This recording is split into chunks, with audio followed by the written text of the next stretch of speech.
নমস্কাৰ বন্ধুসকল, Assamese everything YouTube চেনেলটোলৈ আপোনালোকক স্বাগতম জনাইছোঁ। লৈ আহিছোঁ এটা নতুন ভিডিঅ'।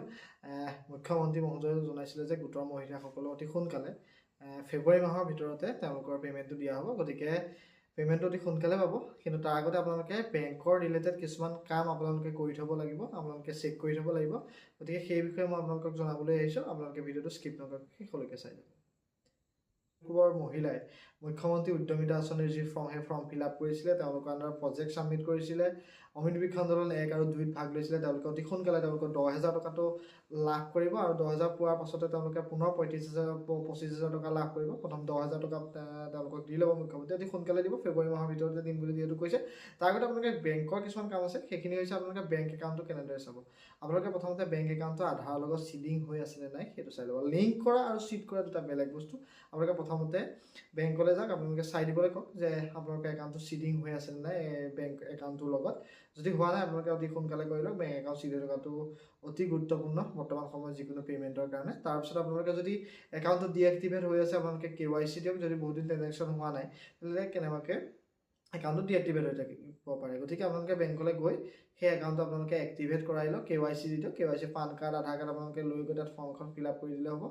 SMS এলাৰ্ট যদি নাই, সেইখিনি আপোনালোকে ফৰ্ম ফিল আপৰ যোগেদি SMS এলাৰ্টটো আনি থওক। যদি কিবা বেংকৰ ৰিলেটেড মেছেজ আহিব হ'লে SMS ৰিলেটেড এলাৰ্টটো অতি গুৰুত্বপূৰ্ণ। এইখিনি আপোনালোকে চেক কৰি থ'ব। আৰু যদি আপোনালোকে আধাৰ কাৰ্ড, পান কাৰ্ডো লিংক কৰা নাই, সেইখিনি আপোনালোকে লিংক কৰি থ'ব। কিয়নো চৰকাৰে কেতিয়া আধাৰ কাৰ্ড, পান কাৰ্ড লিংকৰ কথা সুধিব সেইটো আপোনালোকে নাজানিব। গতিকে এইখিনি আপোনালোকে মহিলাসকলে কৰি থোৱাটো অতি জৰুৰী। বিশেষকৈ বেংক একাউণ্টৰ লগত যি চিডিং আছে, সেই চিডিং কৰি থোৱাটো জৰুৰী। বেংক একাউণ্ট যদি এক্টিভেট হৈ আছে নে নাই, ডিএক্টিভেট আছে নে নাই, সেইটো চাই লোৱাটো অতি জৰুৰী। আৰু যদি KYC বহুত দিন দিয়া নাই, এতিয়া কিছুমান বেংক একাউণ্ট এনেকুৱা হয় 10 বছৰ হৈ গৈছে, তেওঁলোকে KYC দিব সময় হৈ যায়। কিছুমান বেংকে আকৌ 5 বছৰতে বিচাৰে। গতিকে সেইখিনি আপোনালোকলৈ হয়তো মেছেজ, যদি আপোনালোকৰ মেছেজ এলাৰ্ট থকা নাই, তেতিয়াহ'লে আপোনালোকলৈ মেছেজ নাহিব পাৰে। গতিকে আপোনালোকে অতি সোনকালে বেংকলৈ গৈ আপোনালোকে সেইখিনি এবাৰ চেক কৰি লওক।